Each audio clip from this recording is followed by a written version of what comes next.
據衛生署2021年口腔健康調查，本港5歲兒童當中，超過40%曾經蛀牙，而喺呢啲兒童中，大部分蛀牙未經治療，有一半更加有4隻或以上嘅牙齒曾經蛀過，反映蛀牙喺學前階段仍然相當普遍。調查亦顯示，只有不足30%家長曾帶子女睇牙醫，而且唔少都係因為已經出現問題先至求診，反映部分兒童尚未建立定期檢查習慣。2024年施政報告中，政府提出為學前兒童增設預防性牙科服務，進一步加強對兒童口腔健康防護，推動以預防為本嘅口腔健康策略。今年2026年9月1日，學前兒童口腔健康外展計劃正式推出，為全港就讀幼稚園嘅學前兒童提供免費嘅口腔健康服務。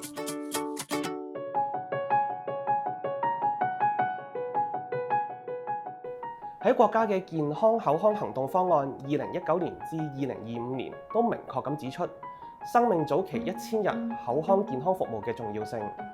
我哋希望強化家長係孩子口腔健康第一責任人嘅理念，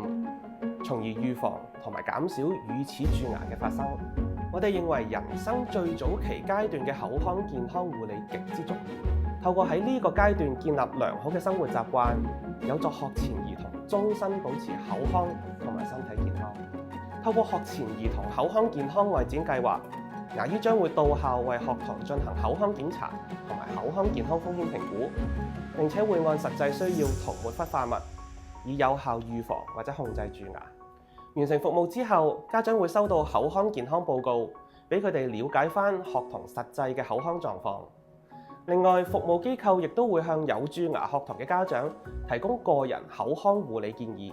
俾家長明白到點樣喺日常生活同埋飲食習慣入邊減低學童患上蛀牙嘅風險。同時，我哋亦都好重視口腔健康教育，計劃透過服務機構為幼稚園教師提供免費嘅口腔健康講座，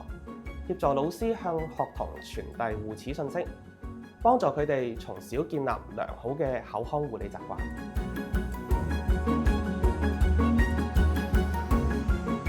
計劃得以喺校園推展，學校同家庭嘅參與係落實呢個計劃理念同目標嘅重要關鍵。其實唔少香港幼稚園咧，對於牙科檢查服務同埋口腔健康教育方面嘅資源咧，都未必好足夠。咁所以呢個計劃對於學校同埋小朋友嚟講咧，係相當重要。佢唔單止提供免費嘅口腔健康服務，等小朋友細個就建立良好嘅口腔健康習慣。口腔檢查服務係到校進行嘅，小朋友喺熟悉嘅環境之下接受口腔檢查，可以大大減低佢哋嘅焦慮同埋不安。呢個計劃喺校內進行嘅。行政工作同準備工作並唔複雜，同時老師可以透過免費嘅講座加深對口腔健康嘅認識，將知識融入返日常教學入面。例如教小朋友點樣正確刷牙，建立良好嘅飲食習慣，其實已經可以慢慢幫佢哋養成良好嘅生活習慣。作為校長，我好重視學生嘅整體發展，唔單止係學習成績，健康同樣重要。我相信健康習慣由細個開始培養，對小朋友嘅成長真係好關鍵。能夠透過呢個計劃陪伴學生健康快樂成長，係一件好有意義同珍貴嘅事。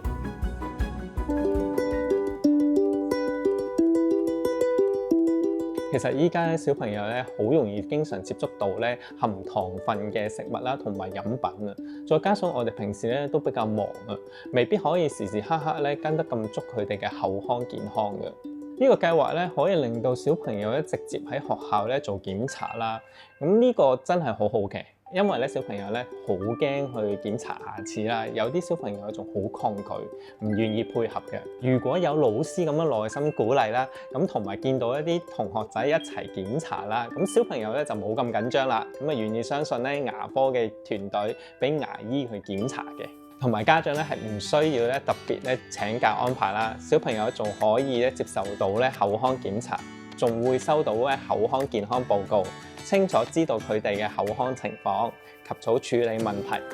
我希望老師咧到時咧可以教翻我啲實用口腔嘅健康知識，等我咧可以咧喺小朋友嘅成長過程中咧，可以一路咧留意住佢哋嘅牙齒健康嘅情況。對於我哋嘅家庭嚟講啦，呢個計劃好有意義，最緊要係幫到小朋友由細建立正確嘅護齒習慣。所以咧，我一定俾我小朋友參加呢個計劃。